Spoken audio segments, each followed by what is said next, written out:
We're back again with a special edition Fireside segment.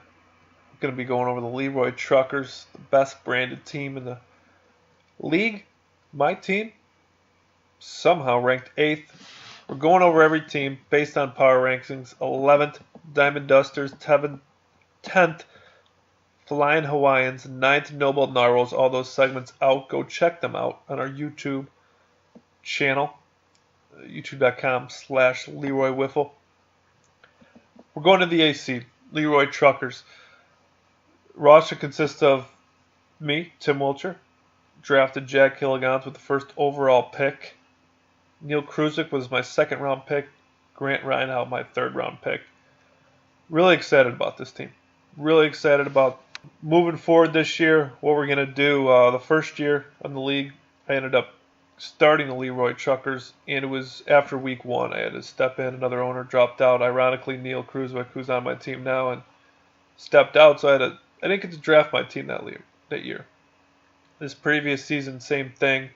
Kevin Brogue ended up not being able to come. Got a job internship in the summer, took over for him, and didn't get to draft my team as well. This is the first year I was able to draft who was on my team.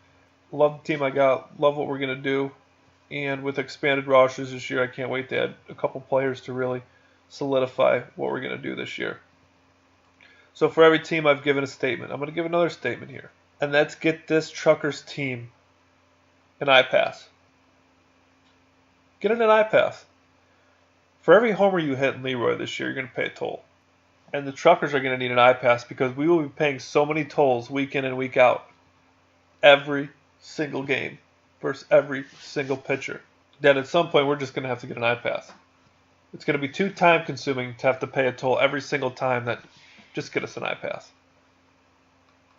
Jack Hilligans, 5th all-time in career home runs, sits at 64. Neil Kruzik, 7th all-time, sits at 60. This team is by far the most experienced team out of any team. Career-wise, combined 324 innings pitched. The next closest, the Corn Bombers at 269. This team has 1,694 career at-bats. Next closest, once again, Bombers at 1,297. Grant, it's been an owner for 4 years. I've been an owner for 2 years, and I've played every single game. Neil's been a big part, won a championship last year with the Bombers. He's going to be here and there this year. He's still a deacon for his church, and way more important, great things that he's doing. And unfortunately, every other week he's got a meeting for that. But Jack Hilligans will play in every single game this year.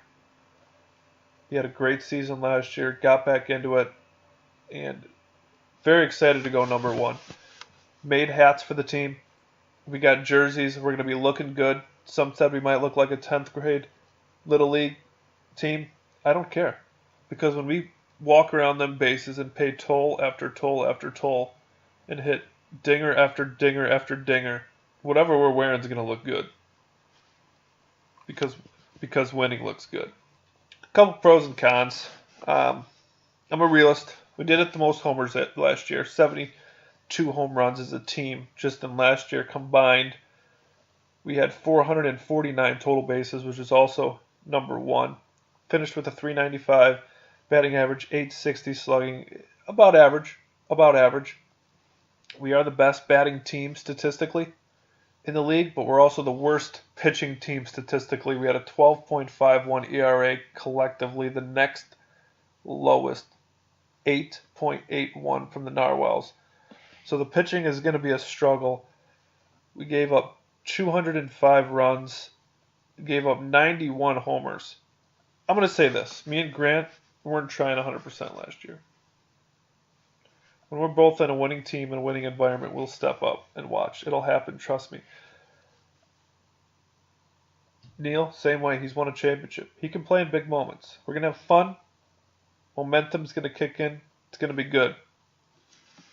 But if we do struggle from the mound, yeah, it's going to be ugly and fast. Our games will be the most high-scoring games. Will be the most fun to watch.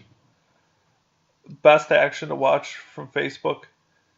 And it's going to be a good time. I'm going to tell you that right now. The projections I ran through said we're going to go 9-11. We're going to finish 7th place, just out of the death bracket, which owners had us 8th, so not that far off. I think there's a lot of inconsistencies in a lot of other teams around the league, and our only inconsistency is our ability to pitch.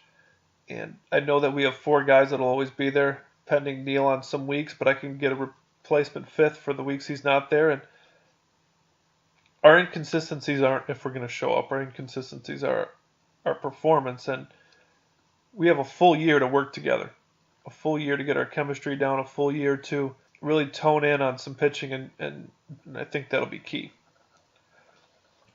A lot of people asked, why not John Gibson, why not Kyle Jansen, why not Wes Ellis, why Jack Hilligan's number 1, and I'll tell you, his energy is out of control this year. He was and had the best batting season in Leroy history, not counting Caleb's season last year. It was unbelievable. He finished with a .627 average, led the league, 36 homers, 69 RBIs, 59 runs scored, and a 1.515 slugging percentage. Had just 22 strikeouts and 134 at-bats. It was unbelievable. Decent from the mound, too, and a lot of people don't give him credit. He had a 4.0 ERA, a .308 opponent's batting average, 31 Ks, and 24 innings pitched. Those are decent numbers. Those are very decent numbers. So, especially when you look at a team like, for instance, the Sultans, and people talk about Robbie's ability to pitch and Lucas' ability to pitch. Lucas and Robbie had +5 ERAs last year. And Jack's sitting at 4. So is anyone on this team replaceable? I like Jack a lot. He'll be on this team from start to finish. Grant, I have a feeling, is going to have a most improved season. I don't see any issues with that. Me and him sometimes have some arguments, get into it, but I think this year will be a year that me and Grant really grow together as friends and just playing together. I think it's going to be a fun year for him. He doesn't have to worry about being an owner. It's the first time he's not an owner, and I'm not even really interested in moving him unless for some reason he doesn't want to play anymore or doesn't want to be a part of the team, but I don't see that happening. He built some great strike zones for us last year. Seems to be really making it his own in a way, and I'm really excited to see what Grant can do.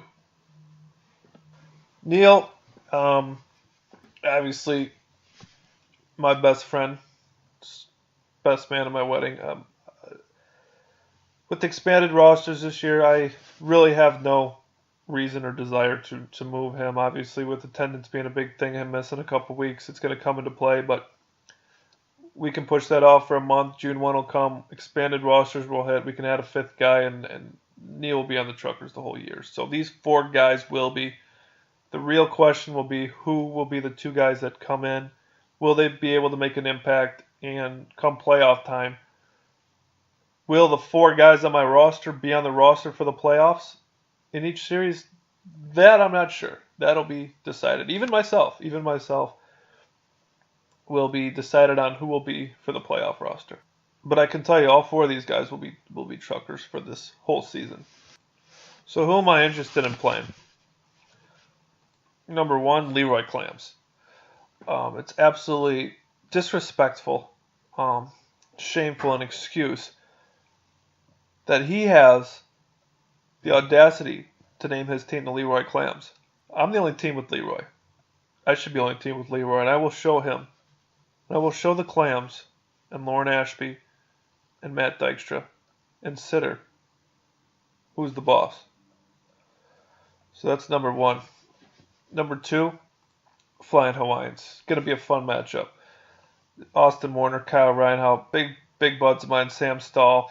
It's going to be one of those matchups that there's going to be a lot of trash talk, a lot of intensity, a lot of hype, and it's going to be interesting. And finally, the Badgers. I played for the Badgers for 2 years. Jared's been extra cocky this season. He's made the championship last year, thinks he's the greatest, and it won't be the case. This team's going to get stomped. maybe even death bracket bound. But I guarantee our 2 games versus the Badgers will both be W's, and they'll be experiencing some big time L's. Some big time L's.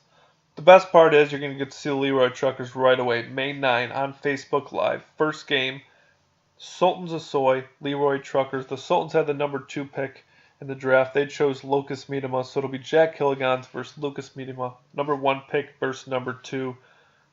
And interesting enough, Robbie might not even be at that game because of school and may not be back in time. So it could be a very interesting matchup. Be sure to go to LeroyWiffle.com, click Teams, search for the Truckers, check out our team page, put a face to a name. Our schedule is on there. Go ahead and click that. It takes us to our new website, mystatsonline.com. Leroy Wiffle for all of our schedules, scores, statistics, results. Everything will be on that this year. And you'll be able to see us all year long. We play the Liners, we play the Badgers, and then the last game of the year, Leroy Truckers, Corn Bombers, on Wednesday, July 18, will be broadcast live as well. So you can get the schedule for anybody on there. But most importantly, I'm gonna guarantee you that those games you're gonna see a toll booth right on the third baseline. And there's gonna be a Las Vegas bet on how many times we gotta pay a toll after we get homer, after dinger, after corn shot.